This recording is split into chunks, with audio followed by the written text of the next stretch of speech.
सर्वांनाच मी विनंती करते, आपण सरस्वती पूजन करूया आणि कार्यक्रमाचा शुभारंभ करूया. चाटे सरांबद्दल मी काय बोलणार, ते आपले सगळ्यांचे आहेत. त्यांचं कर्तृत्व त्यांच्या कर्तृत्वाने त्यांनी सिद्ध केलेलं आहे. पण त्यांच्याबद्दल थोडंसं बोलणं अगदी आवश्यकच आहे. मी ते टाळूच शकत नाही, मला बोलावंसं वाटतंय म्हणून बोलतेय. त्याच्यासाठी मला सुरेश भटांच्या कवितांचा आधार घ्यावासा वाटतो.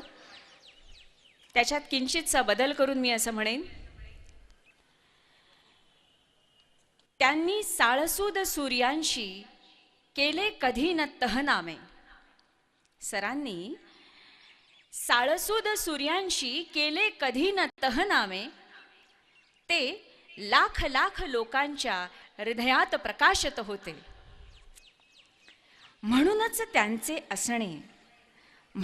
त्यांचे असणे झटकले कुणीतरी तेव्हा. म्हणूनच त्यांचे असणे झटकले कुणीतरी तेव्हा, ते प्रस्थापितांच्या थोतांडांची काढीत कुरापत होते.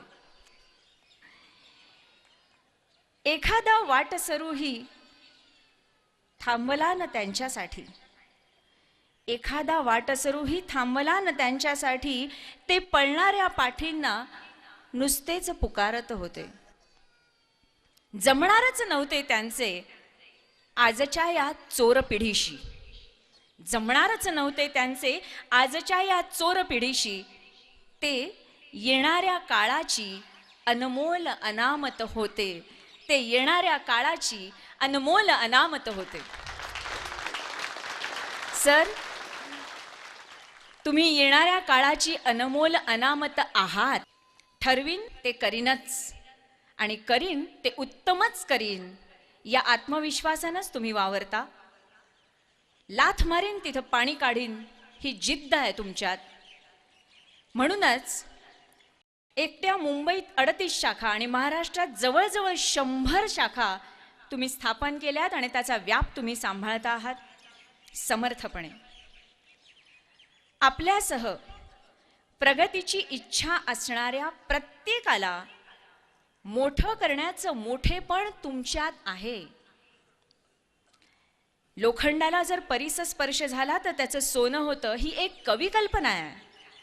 पण ही कल्पना प्रत्यक्षात येते ती चाटे सरांच्या संपर्कात आलेल्या प्रत्येक माणसाची. माझ्याही बाबतीत म्हणाल तर ते सत्य आहे. प्रत्येकाच्या व्यक्तिमत्वात सुधारणा होते, प्रगतीच्या दिशेनं वाटचाल करण्याची नवी प्रेरणा निर्माण होते, ती सरांच्या संपर्कात आल्यामुळे. एक छोटंसं उदाहरण निश्चित सांगू इच्छिते. फिजिक्सचे सर ते बोलता बोलता पटकन म्हणाले, वेग असतो तिथे विरोध असतोच. ही फिजिक्सची संकल्पना, पण ती प्रत्यक्षात आयुष्यात किती लागू आहे. तुम्ही वेगानं प्रगती करत असलात तर तुम्हाला समाजाचा विरोध हा पत्करावाच लागतो. पण म्हणून त्या विरोधाला न जुमानता जो पुढे जातो तोच यशस्वी होतो. आणि तसेच सर यशस्वी झालेत आणि ते आपल्यासह सर्वांना यशस्वीतेचा मार्ग दाखवत आहेत. सर, तुम्ही केवळ ज्ञानोपासक नाही, कलोपासक देखील आहात. म्हणूनच बिनधास्त, चिमणी पाखरं यासारख्या चित्रपटांची निर्मिती तुम्ही केलेली आहे. आणि या चित्रपटातून केवळ मनोरंजन नाही तर मार्गदर्शन सुद्धा केलेलं आहे, संदेश दिलेला आहे. केवळ चित्रपटच नाही तर भरारी उज्ज्वल यशाची या कार्यक्रमाची निर्मिती सुद्धा ते सध्या करतायत, ज्यातून 10वीच्या 12वीच्या आणि सर्वच विद्यार्थ्यांना योग्य अभ्यास कसा करावा, यश कसं मिळवावं याचं मार्गदर्शन ते या दूरदर्शन मालिकेतून करणार आहेत. हा कार्यक्रम लवकरच तुम्हाला अनेक वाहिन्यांवर बघायला मिळेलच. याचबरोबर समाजसेवेचं व्रत देखील ते अखंडपणे चालवत आहेत. म्हणूनच आपल्या आदर्श कार्यपद्धतीच्या शाळांची देखील स्थापना त्यांनी केलेली आहे, त्याचंही काम ते बघतायत. चाटे पब्लिकेशन्स आहेत, त्यातून चाटेंच्या नोट्स ज्याचा उल्लेख आत्ता भाले सरांनी केला, ज्याचा उपयोग फक्त चाटे क्लासेसच्या विद्यार्थ्यांना नाही तर ज्या ज्या विद्यार्थ्यांना त्याचा फायदा घ्यायचा त्या त्या विद्यार्थ्यांसाठी त्या उपलब्ध आहेत. ग्रामीण विद्यार्थ्यांसाठी जिथे चाटे क्लासेसच्या शाखा अजून नाहीत त्यांच्यासाठी स्वाध्याय भारती हा उपक्रम ते चालवतात आणि विद्यार्थ्यांना अप्रत्यक्षरित्या पण मार्गदर्शन करतातच. असे हे ज्ञानोपासक, कलोपासक, समाजसेवक आणि काय काय उपमा देऊ, माझ्याकडे शब्द कमी आहेत. आपण आता त्यांनाच ऐकूया त्यांच्या शब्दातून. मच्छिंद्र चाटे सर, प्रचंड स्वागत.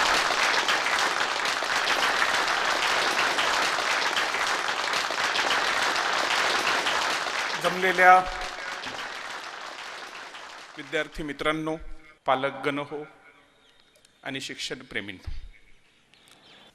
मी विद्यार्थ्यांना नेहमी मित्र मानतो आणि मीही स्वतःला एक विद्यार्थीच मानतो. माझा अभ्यास संपलेला नाही, माझ्या परीक्षा अजून संपलेल्या नाहीत.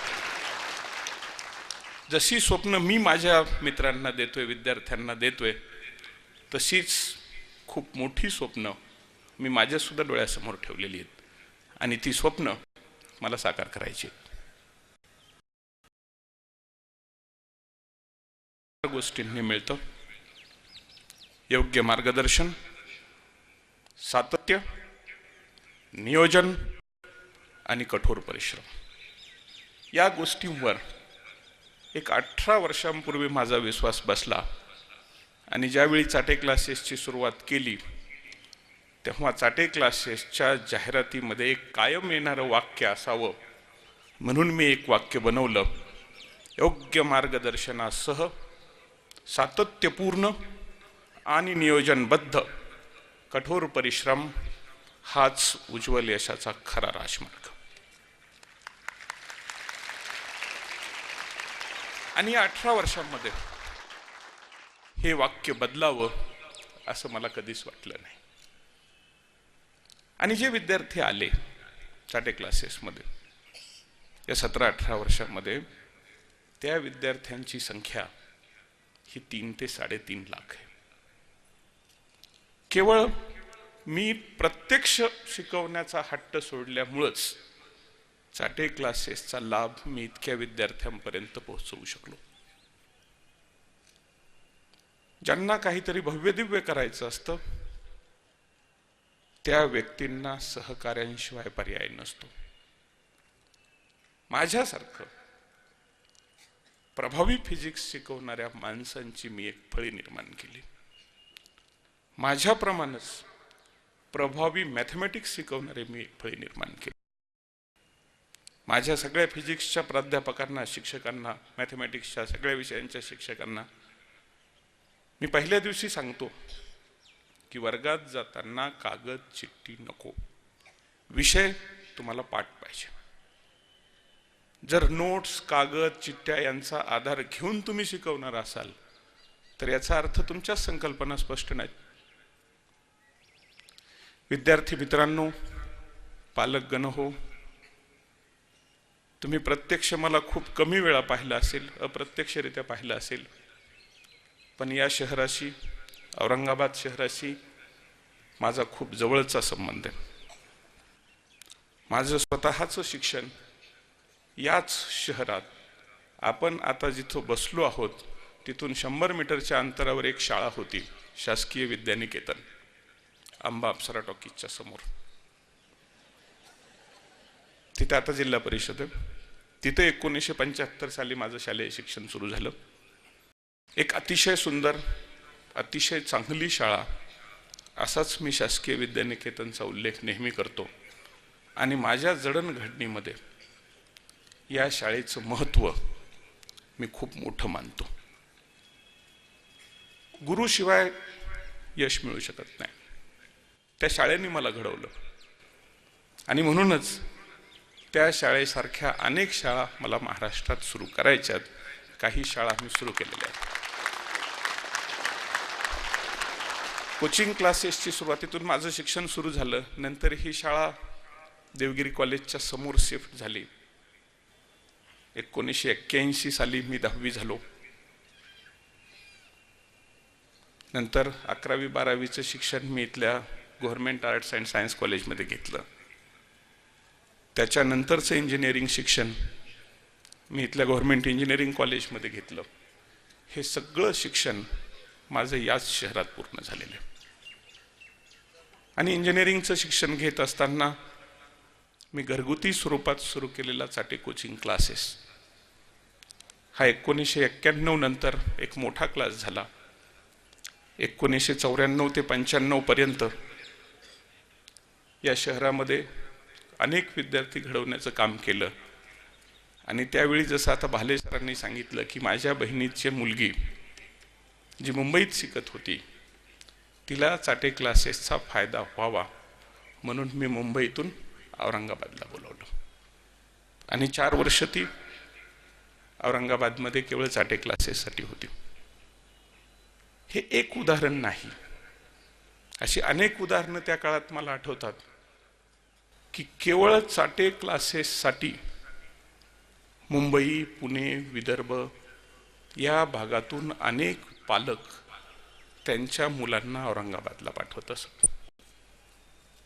बऱ्याच वेळा काही रेसिडेन्शियल सोयी पण मी केल्या.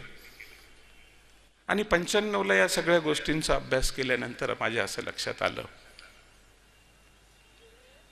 की शिक्षणाची व्याप्ती, शिक्षणाबद्दलची जागरूकता, आपण ज्या प्रामाणिकपणे शिक्षण क्षेत्रात काम करतो आहोत ती गरज ही फक्त औरंगाबाद शहरापुरती नाही, सगळ्या महाराष्ट्राची आहे, पूर्ण देशाची आहे. आणि त्यामुळं आपण या शहरामध्ये पसरलंच पाहिजे. आणि 1996ला मी हा निर्णय घेतल्यानंतर फक्त 2 वर्षाच्या कालावधीमध्ये 96 ते 98 या 2 वर्षांच्या काळात चाटे क्लासेसच्या शाखा संपूर्ण महाराष्ट्रात सुरू झाल्या. आणि चाटे क्लासेसला जिथं गेलो तिथं फक्त यश आणि यशच मिळालं.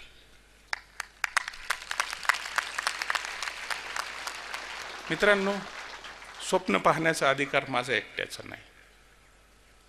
जन्माला आलेल्या प्रत्येक माणसाला मोठी स्वप्न पाहण्याचा निश्चित अधिकार आहे. आणि प्रत्येकानं ही स्वप्न पाहिलीच पाहिजे. स्वप्न पाहण्यात दरिद्रीपणा करू नका. स्वप्न पहा, स्वप्नांचं ध्येयात रूपांतर करा, ध्येयाचे टप्पे ठरवा, प्रत्येक टप्प्यात स्वतःचं उद्दिष्ट ठरवा, ते उद्दिष्ट पार पाडा. ते उद्दिष्ट पार पाडताना काय अडचणी येतात त्या पहा आणि त्या अडचणी दूर करून प्रत्येक टप्प्यात उद्दिष्ट गाठत गाठत गाठत पुढे जाण्याचा प्रवास कधीही थांबवू नका. तुम्ही निश्चित यशस्वी व्हाल. आजचं सगळंच वातावरण पाहिलं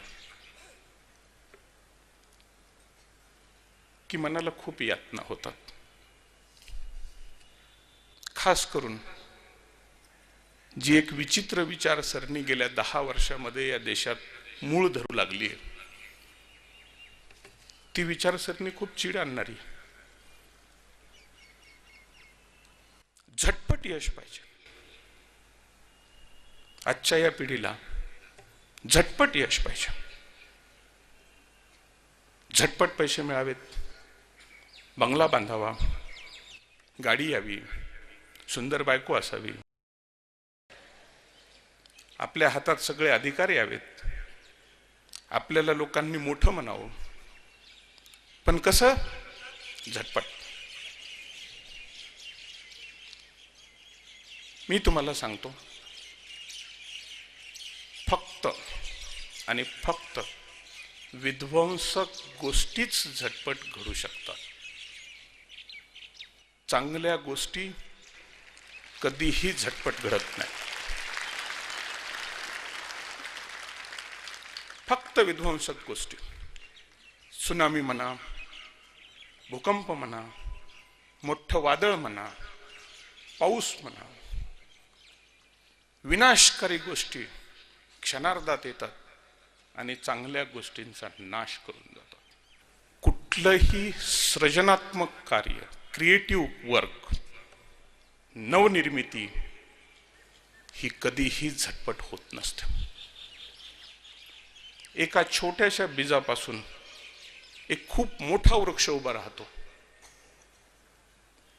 हे नैसर्गिक ज्ञान आपणही ओळखतो, पण त्या छोट्याच्या बीजाचा वृक्ष होण्यासाठी एक सुपीक जमीन लागते, पाणी लागतं, खत लागतं, सूर्यप्रकाश लागतो, आणि तरीही कित्येक वर्ष थांबावं लागतं जेव्हा त्या बीजाचं एका मोठ्या वृक्षात रूपांतर होतं.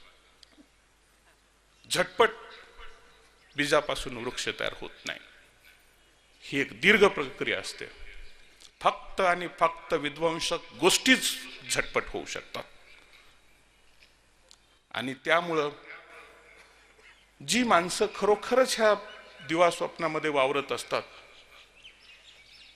की आपण झटपट काहीतरी यश मिळवावं, आणि ही दिवा स्वप्न जेव्हा पूर्ततेसाठी माणूस प्रयत्न करतो तेव्हा तो फक्त गुन्हेगारी किंवा विध्वंसाकडेच वळतो. असं होऊ देऊ नका. तुम्हाला यश मिळवायचे, तुम्हाला गुणवत्ता मिळवायची, तुम्हाला पैसा मिळवायचा आहे, तुम्हाला यशस्वी व्हायचे, तुम्हाला जीवनात सगळ्यांनी आपणाला मान द्यावा, सगळ्यांनी आपलं कौतुक करावं असं वाटत असेल तर त्याचा एक आणि एकच मार्ग आहे, फक्त अथक परिश्रम. फक्त अथक परिश्रम. आणि या अथक परिश्रमाला योग्य मार्गदर्शन, सातत्य आणि नियोजन या गोष्टींची साथ मिळते तेव्हा तुम्ही निश्चित यशस्वी होऊ शकता. माझं तरुण पिढीला, सगळ्या विद्यार्थ्यांना, सगळ्या पालकांना खास करून प्रत्येकानं शांत डोक्यानं चिंतन करून झटपट यश न मिळवता यशासाठी संघर्षाचा मार्ग स्वीकारलाच पाहिजे, हे कधीही विसरू नका.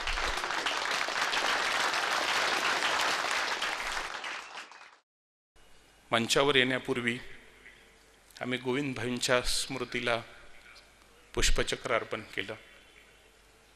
गोविंद भाई ही आमची प्रेरणा आहे.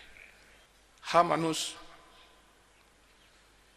स्वातंत्र्यप्राप्तीच्या काळात मराठवाडा हैदराबाद पासून मुक्त व्हावा यासाठी या माणसाने खूप मेहनत केली.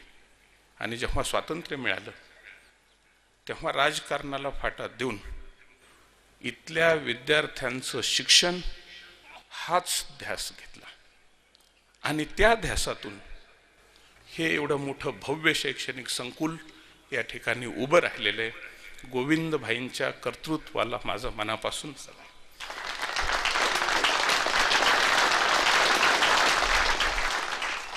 कारण खूप कमी माणसं आहेत की ज्यांना सत्ता मिळू शकते, पण आपली पिढी, पुढची पिढी घडावी, शिक्षण त्यांना द्यावं यासाठी झटणारी खूप कमी माणसं आहेत. आणि मराठवाड्यातल्या भूमिपुत्रांवर अन्याय होऊ नये यासाठी हा माणूस शेवटच्या श्वासापर्यंत झगडला. आणि मराठवाड्यावर यांनी कधीही अन्याय होऊ दिला नाही, खास करून इथल्या विद्यार्थ्यांवर. अशी दूरदृष्टी असणारी माणसं आज समाजात कमी दिसतात, म्हणून मनात थोडीशी शंकेची पाल चुकचुकते की हे पुढं कसं होईल. आजची स्पर्धा, शिक्षणाचं महत्त्व हे सांगण्याची खरंच गरज आहे. 10वीच्या मार्च 2005 परीक्षेसाठी महाराष्ट्रातून 15,14,864 विद्यार्थ्यांनी अर्ज भरले होते. यातले 14,98,719 विद्यार्थी परीक्षेला बसले. म्हणजे अर्ज भरलेल्यापैकी 17,000 विद्यार्थी परीक्षेलाच बसले नाही. आणि या जवळपास 15 लाख विद्यार्थ्यांमधून फक्त 64,000 विद्यार्थी 75% जास्त गुण मिळवू शकले. आकडा पुन्हा एकदा पहा.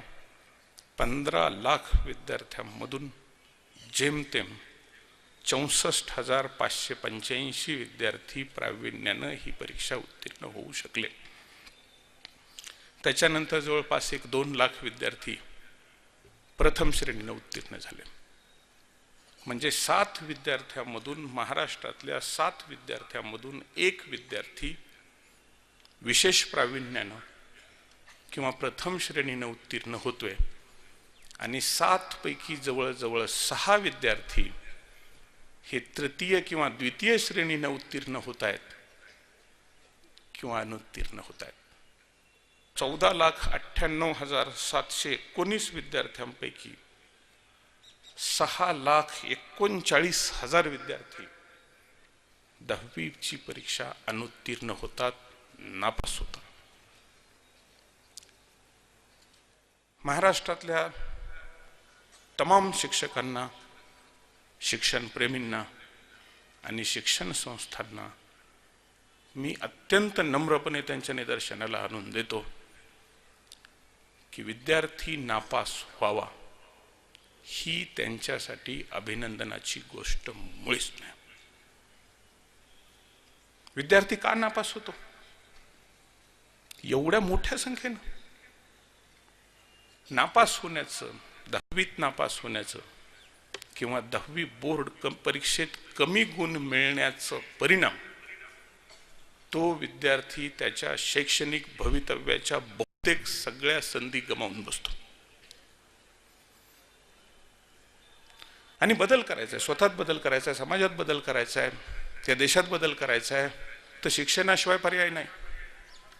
शिक्षण आणि फक्त शिक्षण तुमच्या घराचा, तुमच्या राज्याचा, तुमच्या देशाचा, तुमच्या समाजाचा विकास घडवू शकतो. फक्त शिक्षण.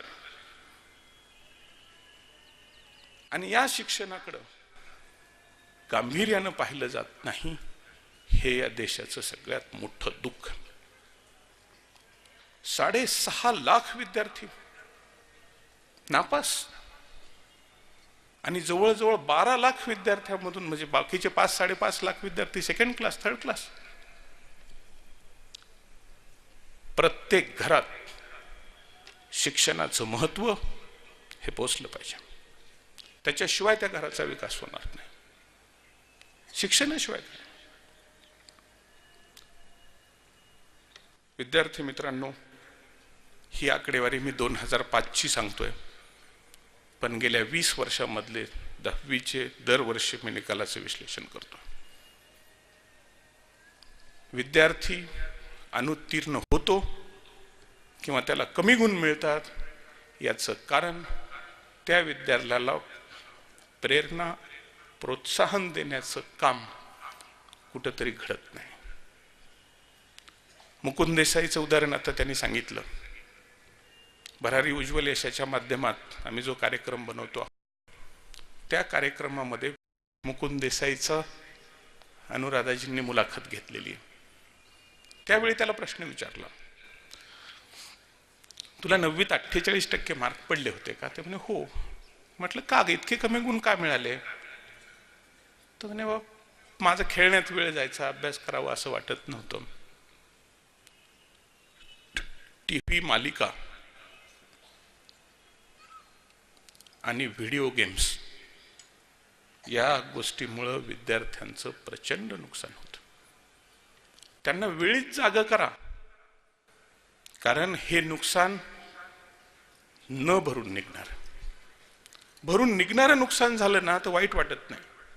माझ्या खिशातून 1,500 रुपये पडले, मला कधीच वाईट वाटत नाही. पण माझे 2 तास वाया गेले तर मला वाईट वाटतं, कारण 1,500 रुपये परत मिळतील, पण गेलेले 2 तास परत मिळत नाही. आणि ज्या वयात तुम्ही शिकायचं,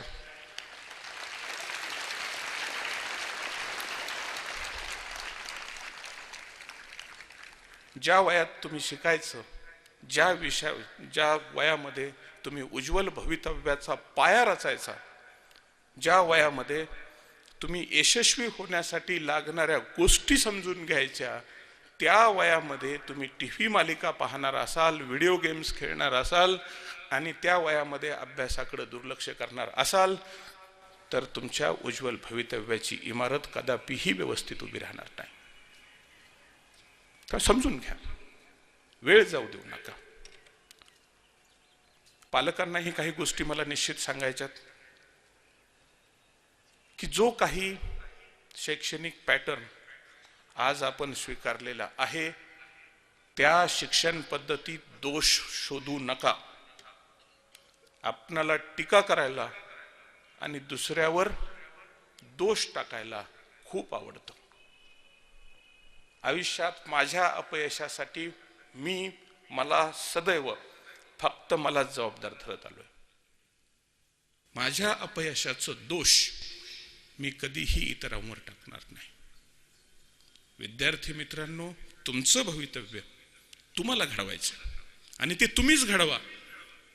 त्याच्यासाठी तुम्हाला योग्य मदत कुठे मिळते ते पहा. हे आवश्यक आहे.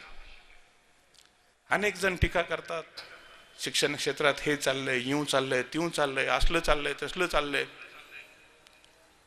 शिक्षण क्षेत्रात काहीही चाललेलं असू द्या, शिक्षण क्षेत्रात काहीही दोष असू द्या, शिक्षण संस्थांचे काहीही प्रॉब्लेम असू द्या, पण इथल्या विद्यार्थ्याचं भवितव्य घडवण्याची ताकद या शिक्षण पद्धतीत आहे आणि आहे.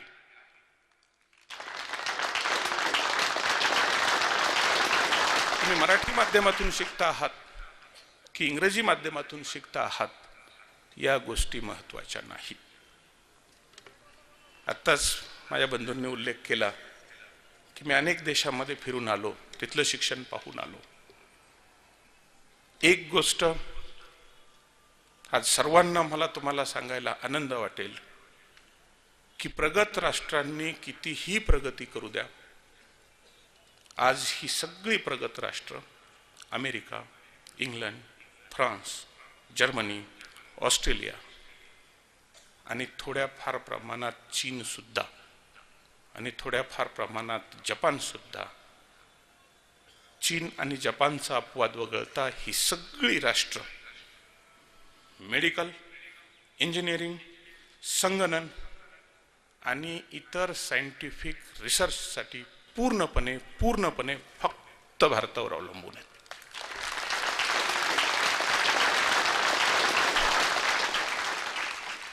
फक्त भारतावर अवलंबून आहेत. बिल गेट्सचं साम्राज्य हे फक्त भारतीय इंजिनियर्सवर अवलंबून आहे.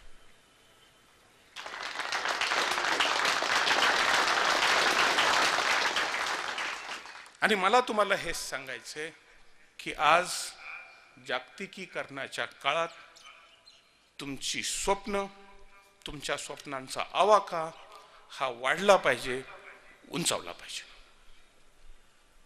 तुम्ही डॉक्टर होणार असाल तर जगातल्या कुठल्याही चांगल्या हॉस्पिटलमध्ये मोठ्या पोस्टपर्यंत पोहोचण्याची किंवा स्वतःचं मोठं भव्य हॉस्पिटल उभी करण्याची स्वप्न तुम्ही पाहिली पाहिजेत. मेडिकल ऑफिसर होण्याचं स्वप्न पाहू नका. तुम्ही इंजिनिअरिंग करणार असाल तर त्या दृष्टीनं तुमची स्वप्न सुद्धा मोठी असली पाहिजे. हे अवघड नाही. या मातीची ताकद तुम्ही नीट ओळखा. या मातीतून उद्या बिल गेट्स सारखे तरुण निर्माण होतील याची मला पक्की खात्री आहे. ही संधी तुम्हाला सगळ्यांना, तुम्ही पुढे जाऊ शकता. फक्त ती स्वप्न दिसली पाहिजे आणि ती स्वप्न पाहण्यासाठीची आवश्यक जमीन, आवश्यक पाया हा तुम्हाला विद्यार्थी दशेत घालता आला पाहिजे. शालेय शिक्षण हा तुमच्या जीवनाचा पाया आहे, हे कधीही विसरू नका. आणि जी मुलं शालेय शिक्षण घेत आहेत त्या मुलांना सुद्धा त्या कालावधीमध्ये कधीही या गोष्टीचा विसर पडू देऊ नका. शालेय शिक्षण पूर्ण होतं, विद्यार्थी 10वी करतो, 11वी 12वीत येतो, CETचं डोंगर समोर दिसतो, 12वीची परीक्षा असते. ही 2 वर्ष खूप महत्त्वाची असतात, करिअरला वळण देणारे असतात. शालेय शिक्षण हे पदवी शिक्षणासाठी आवश्यक क्वालिफिकेशन नाही. कारण 10वी पर्यंत शिकलेलं विज्ञान आणि गणित हे विषय तुम्हाला इंजिनिअरिंग आणि मेडिकल शिकण्यासाठी त्या ठिकाणी पुरेसं फाउंडेशन तयार झालेलं नसतं. आणि त्यामुळं सायन्सच्या क्षेत्रात, विज्ञानाच्या क्षेत्रात, संगणकाच्या क्षेत्रात, मेडिकलच्या क्षेत्रात जर तुम्हाला आपलं करिअर उभं करायचं असेल तर 11वी आणि 12वी ही 2 वर्ष फिजिक्स, केमिस्ट्री, बायोलॉजी आणि गणित या विषयांचा जीव झोकून, जीव तोडून अभ्यास केला पाहिजे. आता मेडिकल आणि इंजिनिअरिंगचे ॲडमिशन 11वी 12वीच्या मार्कांवर नाहीत ही गोष्ट खरी असली तरी पदवी शिक्षणाचा पाया हा 11वी आणि 12वीच्या अभ्यासक्रमावरच आहे. आणि राहिला CETचा प्रश्न. CETची परीक्षा सुद्धा 11वी 12वीच्याच अभ्यासक्रमावर आहे. त्याच्यामुळे दुर्लक्ष, इथं होणारं तुमचं दुर्लक्ष. एक गोष्ट पक्की लक्षात ठेवा, तुम्ही ज्या चुका करता त्या चुकांची किंमत तुम्हाला तुमच्या जीवनामध्ये मोजावीच लागते. तिथं माफी नाही. विद्यार्थी दशेमध्ये जो मुलगा इथं व्यवस्थित इंग्रजी शिकणार नाही, इंग्रजीवर प्रभाव आणता येणार नाही, त्या विद्यार्थ्याच्या जागतिकीकरणाच्या अनेक संधी हिरावून घेतल्या जाणार, म्हणजे घेतल्या जाणार. त्यामुळं शालेय जीवनामध्ये इंग्रजीवर भर दिलाच पाहिजे, निश्चित दिला पाहिजे. आणि इंग्रजी शिकायचं म्हणून मराठी भाषेला कमी समजू नका. मराठी ही सुद्धा खूप प्रभावी भाषा. लाभले आम्हास भाग्य, बोलतो मराठी, जाहलो खरेच धन्य, ऐकतो मराठी, धर्म जात पंथ एक, मानतो मराठी, एवढ्या जगात माय मानतो मराठी.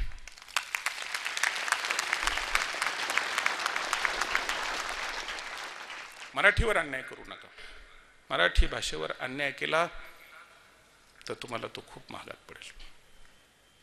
मुलगा MA शिकतो आणि 10 ओळी मराठी लिहायला लागला की त्यात 100 चुका करतो. त्या MAच्या डिग्रीची किंमत काय? पण माझ्यासारख्या विद्यार्थ्याच्या बाबतीत शालेय शिक्षणातच मराठीची तयारी इतकी व्यवस्थित होते की मी खात्रीनं सांगतो की माझी शुद्ध लेखनात शक्यतो चूक होणार नाही. ही काळजी मी आजही घेतो. माझ्या नोट्समध्ये पहा, चूक सापडणार नाही. चुका होणार हे स्वाभाविक आहे, पण चुका टाळणं हे प्रत्येकाच्या हातात आहे आणि प्रत्येक जण त्या टाळू शकतो. चुका होणं स्वाभाविक आहे, पण चुकांची पुनरावृत्ती ही स्वाभाविक नाही, ही चूकच आहे. खूप मोठी चूक आहे, जी भरून न काढता येणारी चूक आहे. चुकांची पुनरावृत्ती टाळलीच पाहिजे. लक्षात घ्या, चुका दुरुस्त करत करत आपणाला पुढे जायचं असतं. या स्पर्धेच्या स्वरूपात वावरत असताना जसं मी मग एक सांगितलं, झटपट यशाच्या मागं धावणारी एक पिढी निर्माण होते, तसं एक दुर्दैवी बाब आणखी जाणवायला लागली की विद्यार्थी अवांतर वाचन करीत नाहीत. ही सुद्धा चूक आहे. फक्त अभ्यास, पुस्तकी अभ्यास तो आवश्यकच आहे. कुणी काही म्हणतो, आवश्यकच आहे. पुस्तकांचा अभ्यास, शालेय अभ्यासक्रम, तिथून दूर जाऊ नका. पण उन्हाळ्याच्या सुट्ट्या असतात, दिवाळीच्या सुट्ट्या असतात, मध्ये कधी वेळ मिळतो, त्यावेळी वाचन हे तुम्ही केलंच पाहिजे. कारण अवांतर वाचन नसेल, साहित्य वाचलेलं नसेल तर बऱ्याच गोष्टी तुम्हाला समजत नाहीत. आज जे आपण इथं समाज पाहतो, आपणाला रोज जी लोक भेटतात त्याच्यावरून आपण जगाविषयीची जी मतं बनवतो, ही मतं तात्कालिक असतात, तेवढ्या स्वरूपाची असतात. तुम्ही जेव्हा पुस्तकं वाचता, तुम्ही जेव्हा वेगळी परिस्थिती समजून घेता, तेव्हा तुमच्या त्या मतांना एक आधार निर्माण होतो, तुमची दृष्टी व्यापक होते. वाचन हे केलंच पाहिजे. प्रत्येक विद्यार्थ्याने वाचन केलं पाहिजे. त्याच्याशिवाय तुमच्या विचारांमध्ये व्यापकता येणार नाही. आज बेरोजगारीचा प्रश्न बोलला जातो की काय करायचं शिकून. बेरोजगार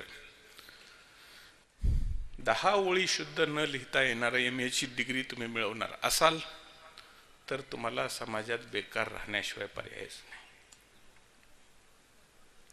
पण भाषा विषयामध्ये, गणित, विज्ञान ह्या विषयामध्ये तुमची गुणवत्ता असेल, तुमची एक स्वतःची पर्सनॅलिटी असेल तर तुम्हाला अनेक संधी उपलब्ध आहेत.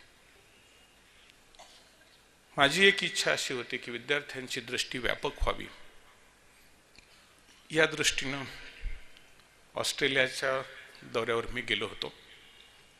ऑस्ट्रेलियाचे भारतातले कॉन्सुलेट जनरल डॉन केर्न्स हे एक माझे चांगले मित्र आहेत.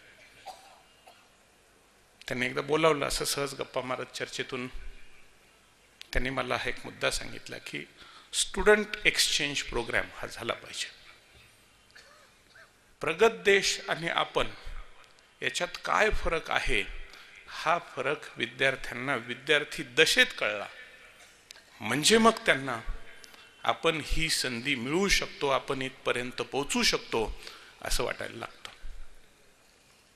त्यामुळं लवकरच महाराष्ट्रातल्या काही विद्यार्थ्यांना ऑस्ट्रेलिया या देशात नेणं, आपण जे इंग्रजी इथं शिकतो आहोत त्या इंग्रजीला थोडासा एक इंटरनॅशनल बेस तयार होणं, या पद्धतीचं वातावरण चाटे क्लासेसचे विद्यार्थी आणि ऑस्ट्रेलिया गव्हर्नमेंट यांच्यात व्हावं असा प्रयत्न सुरू आहे. त्या पद्धतीचे शासकीय सोपस्कार पूर्ण झालेले आहेतच आणि लवकरच विद्यार्थ्यांची पहिली तुकडी मी ऑस्ट्रेलियाला पाठवणार आहे.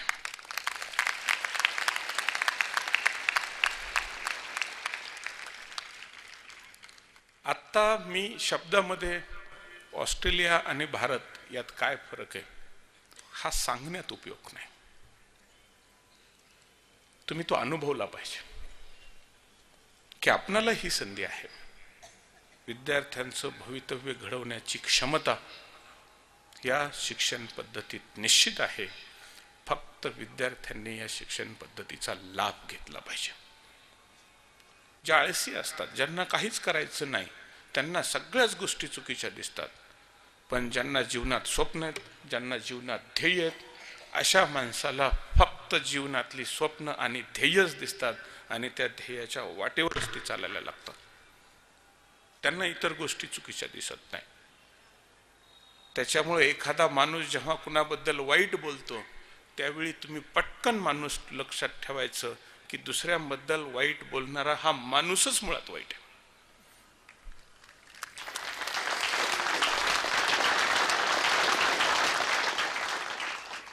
मी कुणाबद्दल कधी वाईट बोललो नाही, आयुष्यात बोलणार नाही, कारण मला तो वेळच नाही. ज्याच्या जवळ भरपूर वेळ आहे, ज्याला काहीच काम नाही, ज्याला कसलंच स्वप्न नाही, कसलंच ध्येय नाही, त्या माणसांनी माझ्याबद्दल काय वाईट बोलायचं ते बोलून घ्यावं. मला त्यांच्याबद्दल तक्रारही नाही. ही क्षमता आहे, या शिक्षण पद्धतीत क्षमता आहे. फक्त प्रश्न येतो प्रेरणा आणि प्रोत्साहन देण्याचं. आता ही प्रेरणा आणि प्रोत्साहन द्यायचं कुणी? सुरेश भटांची एक खूप सुंदर कविता आहे. आजचा दिवस म्हणत असतो कालचा दिवस बरा होता, कालचा दिवस रडत म्हणतो माझा अंदाज खरा होता. दिवसामागून दिवस जातात, महिन्या मागून महिने जातात, वाट पाहत राहणाऱ्यांना उरली सुरली वर्ष खातात. आयुष्याच्या दुःख गाठी सुटू म्हणता सुटत नाहीत, ऊर फुटून गेला तरी शब्द काही. सामान्य माणसाचं दुःख हे असतं की त्याला आपल्याला काय दुःख आहे हे शब्दात कधीच सांगता येत नाही. सामान्य माणसाच्या दुःखाला वाचा फोडण्यासाठी महाकवी ज्ञानेश्वर हा महाकवी, संत तुकाराम हे महाकवी, जगद्गुरु आहेत. जगाला ज्ञान साध्या सोप्या शब्दात सांगावं तर संत तुकारामांनी.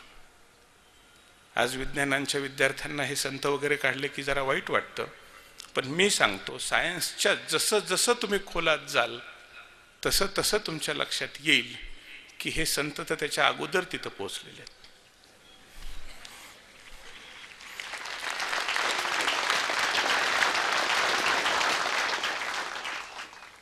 आणि महाराष्ट्राचं भाग्य की या मातीत संत ज्ञानेश्वर, संत तुकारामांसारखी महान माणसं झाली की ज्यांनी या मातीत मानवता, माणुसकी पेरली.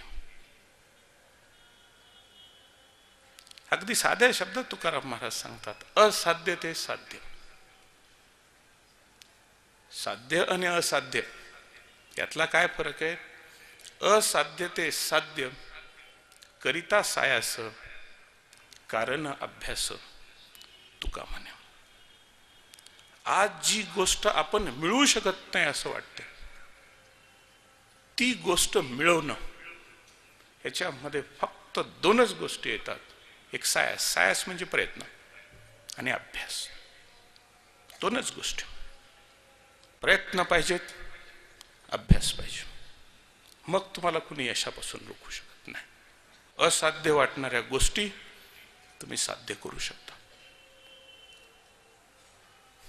माझा प्रश्न होता की विद्यार्थी आणि पालकांना, विद्यार्थ्यांना तू शालेय शिक्षणात, महाविद्यालयीन शिक्षणात आणि पदवी शिक्षणात मन लावून व्यवस्थित अभ्यास करून स्वतःचं भवितव्य उज्ज्वल बनवलं पाहिजे, ही विद्यार्थ्यांना प्रेरणा द्यायची कुणी आणि कशी? पालक हे अलीकडं त्यांच्या व्यवसायाने, कारण प्रत्येकाला स्वतःच्या इतके व्याप आणि इतक्या विवंचना पाठीमागे लागलेले असतात की मुलांसाठी द्यायला वेळच नाही. आणि एक साधारण शाळा महाविद्यालयातले शिक्षक, प्राध्यापक तिथल्या वाढत्या विद्यार्थी संख्येमुळे इतके परेशान आहेत की तिथल्या विद्यार्थ्याशी वैयक्तिक संपर्क साधण्यात त्यांना वेळच नाही. मग ही प्रेरणा आणि प्रोत्साहन द्यायचं पुणे. मग आमच्यासारखी एखादी संस्था पुढे येते आणि एक मिशन ठरवते, एक ध्येय ठरवते की ज्या ज्या विद्यार्थ्यांना शालेय शिक्षणात, महाविद्यालयीन शिक्षणात अडचणी आहेत, त्या विद्यार्थ्यांना प्रेरणा आणि प्रोत्साहन देण्याचं काम चाटे कोचिंग क्लासेस करेल.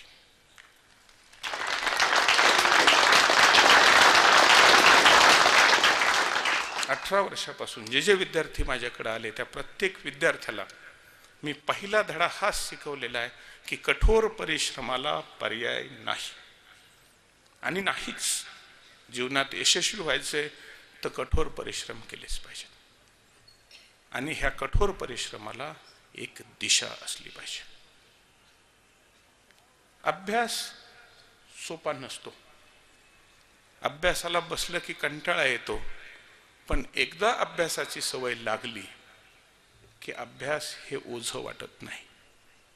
आणि त्यामुळं आमच्या कार्यपद्धतीमध्ये आम्ही अभ्यासाचं एक नियोजन ठरवलं की अभ्यासक्रम या कालावधीत पूर्ण झाला पाहिजे. रविवारी या स्वरूपाच्या परीक्षांचं आयोजन झालं पाहिजे. त्या ज्या परीक्षा होतात त्या परीक्षेचं मूल्यमापन वेळेवर करून विद्यार्थ्यांना त्यांच्या चुका दुरुस्त करायला मदत केली पाहिजे.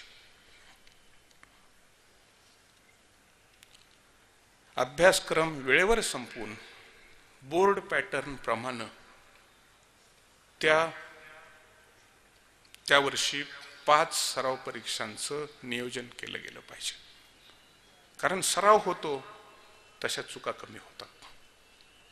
आज चाटे क्लासेसच्या महाराष्ट्रातल्या कुठल्याही शाखेमध्ये जा, रविवारच्या चाचण्या झाल्या नाहीत या स्वरूपाची तक्रार कुठेही मिळणार नाही. आणि नुसत्या चाचणी परीक्षा होतात असं नाही, तर चाचणी परीक्षेला जे मुलं अनुपस्थित राहतात त्या मुलांच्या घरी सुद्धा पालकांशी आम्ही संपर्क साधतोच. ज्या मुलांना चाचणी परीक्षांमध्ये कमी गुण मिळतात त्या विद्यार्थ्यांना वेगळं बसवून त्यांची तयारी करून घेतली जातेच. प्रत्येक मुलाकडे वैयक्तिक लक्ष दिलं जातंच. ही आत्मीयता, ही कळकळ तुम्हाला चाटे क्लासेसच्या महाराष्ट्रातल्या कुठल्याही शाखेत बघायला मिळेल. प्रामाणिकपणे आम्ही हे करतोय. त्या विद्यार्थ्याला पटवून देण्याचा आमचा प्रयत्न आहे की तू जर विद्यार्थी दशेतला वेळ वाया घालवलास तर तुझ्या उर्वरित आयुष्यामध्ये तुला खूप त्रास होईल. तू जर आज या संधीचं सोनं केलंस तर निश्चित यशस्वी होशील. बरं, एका चाचणीत कमी मार्क मिळाले तर दुसऱ्या चाचणीत ही चूक दुरुस्त करून काढता येते, खूप वेळ नाही लागत. आणि सातत्यानं मी जे विद्यार्थ्यांना सांगतो कि लहरों से डरकर नौका पार नहीं होती, कोशिश करने वालों की हार नहीं होती. गुणवंत विद्यार्थ्यांचं पालकत्व हा माझा थोडासा चिंतनाचा विषय. विद्यार्थ्यांमध्ये गुणवंत आणि ढ अशी काही वर्गवारी होते, या गोष्टीवर शिक्षण तज्ञ किंवा शिक्षण क्षेत्राचा विद्यार्थी म्हणून माझा अजिबात विश्वास नाही. कुठलाही विद्यार्थी ढ नसतो ही माझी प्रामाणिक श्रद्धा आहे. कुठलाच विद्यार्थी ढ नसतो. एक 5,000 वर्षापूर्वीच्या काळात मी तुम्हाला घेऊन जातो.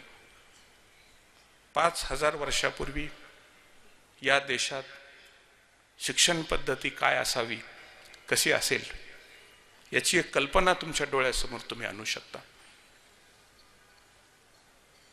की ऋषीमुनींचा आश्रम आहे, तिथे विद्यार्थी जमा झालेले आहेत आणि ऋषीमुनी संस्कृतच्या माध्यमातून त्या मुलांना ज्ञानदान करतायत, त्यांच्याकडून सेवा करून घेत आहेत, त्यांना कामं देत आहेत. अशाच एका आश्रमामध्ये एक विद्यार्थी होता. हा विद्यार्थी संस्कृत भाषेला खूप म्हणजे खूपच घाबरायचा. त्याला ते शब्द लक्षात राहायचे नाहीत, शब्द लक्षात राहिले नाहीत, अर्थ लक्षात राहायचे नाहीत. आणि त्यामुळं त्याला विचारलेल्या प्रश्नांची उत्तरं देता यायची नाही. आणि ते मुनिवर्य ज्या ज्या वेळी काही प्रश्न विचारायचे प्रत्येक वेळी हा काहीतरी चुकीची उत्तरं द्यायचा. मग साधारणतः एखाद्या विद्यार्थ्यावर जसे सध्या शिक्षक संतापतात त्या पद्धतीनं मुनिवर्य त्या विद्यार्थ्यावर भडकले. तू 1 नंबरचा गाढव आहे, ढ आहे. त्याच्या पुढे जाऊन ते मुनिवर्य त्याला म्हटले की अरे तू या पृथ्वीवरचा भार आहेस, ह्या पृथ्वीला तुझा काहीही उपयोग नाही. कधीतरी हा भार कमी हो एवढीच मी ईश्वराला इच्छा करतो. आता मुनिवर्यांनी बुद्धिमत्तेचं इतकं जबरदस्त सर्टिफिकेट दिल्यानंतर साधारणतः कुठलाही विद्यार्थी जे करतो तसंच या मुलांनी विचार केला की आता काय समजतच नाही आपल्याला, आपण सरळ जावं आणि एखाद्या विहिरीत उडी घेऊन जीव द्यावा. बिचारा हा विद्यार्थी निघाला, एका विहिरीजवळ पोहोचला आणि आता ठरवलं की या विहिरीमध्ये उडी घेऊ आणि जीव देऊ. पण त्याच्या दुर्दैवानं त्या विहिरीवर काही बायकांची वर्दळ सुरू होती. विहिरीत पाणी खूप होतं, विहीर गावाच्या थोडी जवळ होती, त्याच्यामुळं काही बायका येऊन त्या विहिरीत घागर बुडवायचे आणि ती घागर एका दगडावर ठेवायच्या. नंतर डोक्यावर चुंबळ ठेवून ती घागर डोक्यावर घेऊन त्या बायका निघून जायच्या. आता त्यांनी विचार केला थोड्या वेळात बंद होईल, थोड्या वेळात बंद होईल या बायकांचं येणं, आणि मग आपण उडी घेऊन जीव देऊ. पण हा पाहतच राहिला की बायका येत आहेत.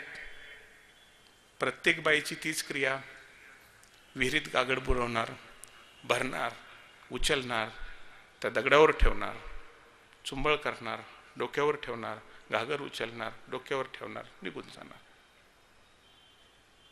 आता ह्या क्रियेचं अवलोकन करत असताना खूप वेळेनंतर त्या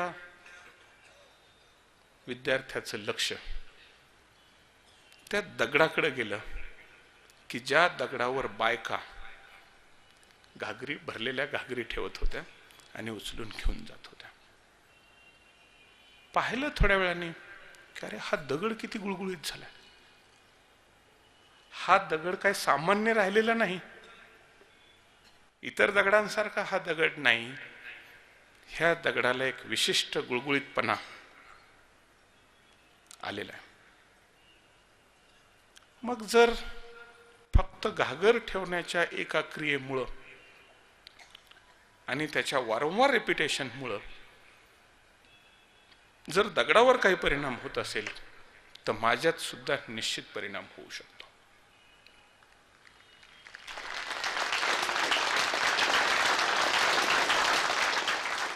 तो विद्यार्थी आश्रमात परत आला आणि संस्कृत विषय, भाषा लक्षात कशी राहावी, त्या दगडासारखी कशी गुळगुळीत व्हावी, याच्यावर त्या विद्यार्थ्याने खूप चिंतन केलं. आणि फक्त संस्कृत भाषा शिकला नाही, संस्कृत भाषेचा पंडित झाला नाही, तर या माणसानं संस्कृत भाषेचं व्याकरण तयार केलं.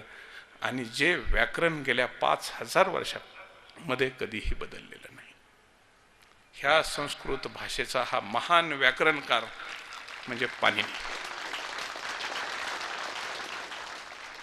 की 5000 वर्षांमध्ये भाषा विषयामध्ये केलेलं कर्तृत्व आज इतक्या वर्षांनंतर सुद्धा कुणीही विसरू शकत नाही. ते विद्यार्थी एका मुनिवर्यांना ढ वाटला होता, गाढ वाटला होता.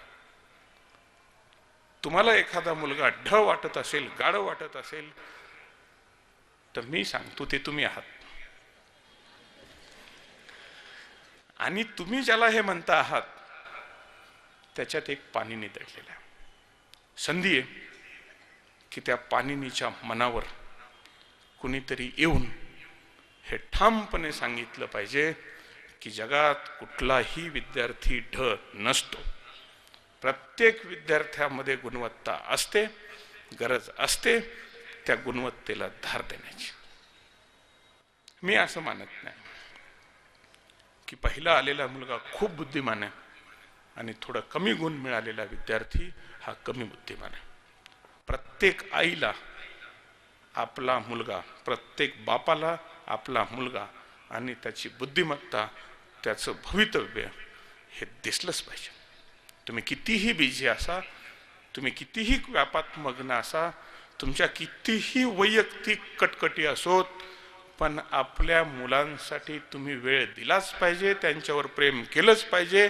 आणि त्याच्या बुद्धीमध्ये, त्याच्या डोक्यामध्ये जी काही एक बौद्धिक क्षमता, बौद्धिक ताकद आहे ती वाढवण्यासाठी तुम्ही प्रयत्न केला पाहिजे.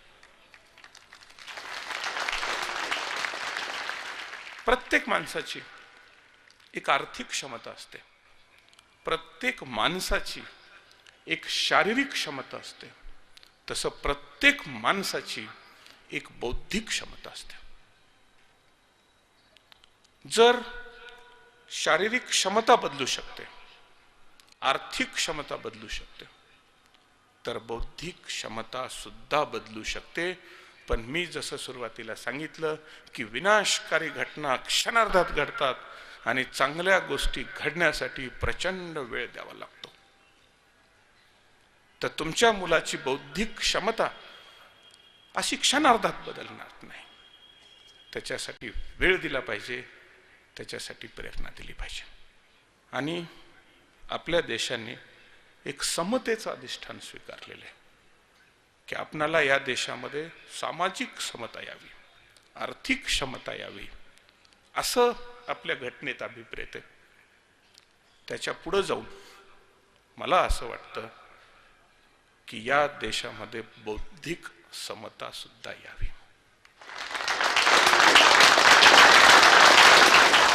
अज्ञानात पडलेल्या माणसांनी ज्ञानाच्या कक्षेत येऊन आपला स्वतःचा विकास करावा.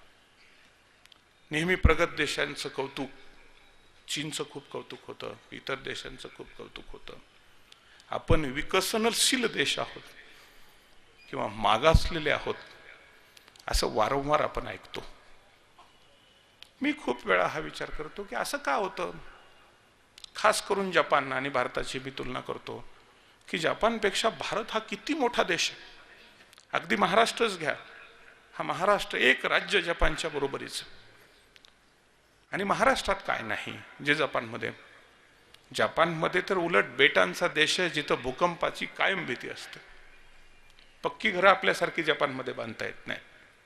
आणि हा जपान उद्योग धंद्यामध्ये इतका पुढं कसा जातो, जगाची बाजारपेठ काबीज करण्याचा प्रयत्न कसा करतो. आणि जेव्हा ह्या विषयाचं आपण चिंतन करत जातो तेव्हा आपल्या लक्षात येतं की अज्ञान आणि आळस शब्द बदलतो. शिक्षणाकडे दुर्लक्ष आणि काम करण्याची प्रवृत्ती फक्त आणि फक्त या दोन गोष्टीमुळेच आपण मागासलेलो आहोत. या देशाची राजकीय सूत्र कुणाच्या हातात येतात या गोष्टीवर या देशाचा विकास कधीच अवलंबून नाही. या देशात शिक्षण कसं आणि किती लोकांना दिलं जातं ह्या एकाच गोष्टीवर देशाचा विकास ठरणार आहे. आणि देश हा संदर्भ तुम्हाला खूप मोठा वाटत असेल तर तुमच्या घरासाठी मी तुम्हाला सांगतो, तुमच्या घरात तिथं तुम्हाला बदल हवा असेल तर तो बदल सुद्धा फक्त आणि फक्त शिक्षणानंच होऊ शकतो. तुमचा मुलगा गुणवंत असेल, तुमच्या मुलाचं करिअर असेल, त्याला एक पर्सनॅलिटी असेल, त्याच्याजवळ नॉलेज असेल तर त्याला बेरोजगार म्हणून फिरण्याची अजिबात आवश्यकता नाही. तो कितीही मोठा होऊ शकतो. स्काय इज द लिमिट असे एक विद्यार्थी बोलला. पण हे आकाश मोजायचं कसं. ह्या आकाशाची परिभाषा करायची कशी. जीवनात यश मिळवायचे म्हणजे नेमकं काय करायचे हे प्रत्येक विद्यार्थ्याला ठरवता आलं पाहिजे. प्रत्येक विद्यार्थ्यांनी ते ठरवलं पाहिजे आणि त्याच्यासाठीचा संघर्ष करण्यासाठी उभं राहिलं पाहिजे. तुमच्या क्षमतेबद्दल, तुमच्या बौद्धिक क्षमतेबद्दल आणि महाराष्ट्रातल्या शैक्षणिक पद्धतीबद्दल माझ्या मनात कसलीही शंका नाही. तुमचं भवितव्य घडवण्याची ताकद या शिक्षण पद्धतीत आहे आणि जगात जितकं मोठं व्हावं असं तुम्हाला वाटत असेल तितकं मोठं करण्याची ताकद सुद्धा या शिक्षण पद्धतीमध्ये आहे. फक्त तुम्ही आळस झटकून कामाला लागला पाहिजे, तुम्ही नक्की यश मिळवू शकाल. 10वीच्या परीक्षेचा पॅटर्न ठरलेला असतो, अभ्यासक्रम ठरलेला असतो, परीक्षेचं स्वरूप ठरलेलं असतं, पेपर तपासण्याची पद्धत ठरलेली असते. फक्त गरज असते 1 वर्षाच्या अभ्यासाच्या नियोजनाची. ते नियोजन व्यवस्थित केलं आणि त्या नियोजनाप्रमाणे व्यवस्थित अभ्यास झाला तर 10वी बोर्ड परीक्षेत 9वी पर्यंत 40-50% गुण असणारा विद्यार्थी सुद्धा गुणवत्ता यादीच्या टप्प्यात पोहोचू शकतो. आणि हे चाटे क्लासेसने इतक्या वेळा सिद्ध केलेले आहे की गेल्या 3 वर्षामध्ये एकट्या मुंबईत ज्यांच्या टक्केवारीत प्रचंड वाढ झाली अशा 8,000 विद्यार्थ्यांची यादी माझ्या मुंबई विभागीय कार्यालयात तयार आहे.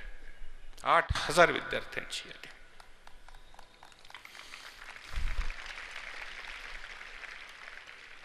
पण 10वीत यश मिळवायचं असेल तर जरा 8वी पासून अभ्यासाला लागलेलं बरं. कारण तहान लागल्यावर विहीर खाण्यासारखा प्रकार होतो.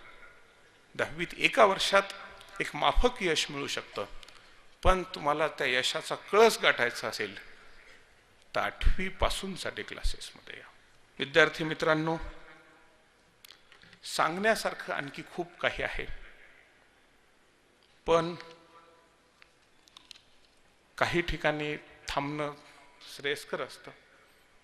पुन्हा कधीतरी अशाच एका कार्यक्रमात आपल्या सगळ्यांना भेटण्याची, बोलण्याची, मनातलं चिंतन सांगण्याची मनापासून इच्छा आहे.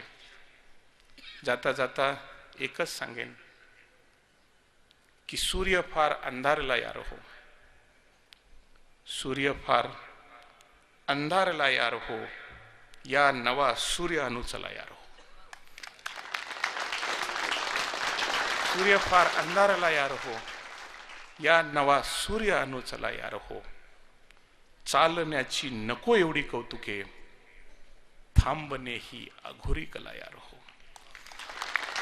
चालण्याची नको एवढी कौतुके, थांबणे ही अघोरी कला यार हो. लोक आता रस्त्यावरी यावया लागले, दूर नाही आता फैसला यार हो. नमस्कार.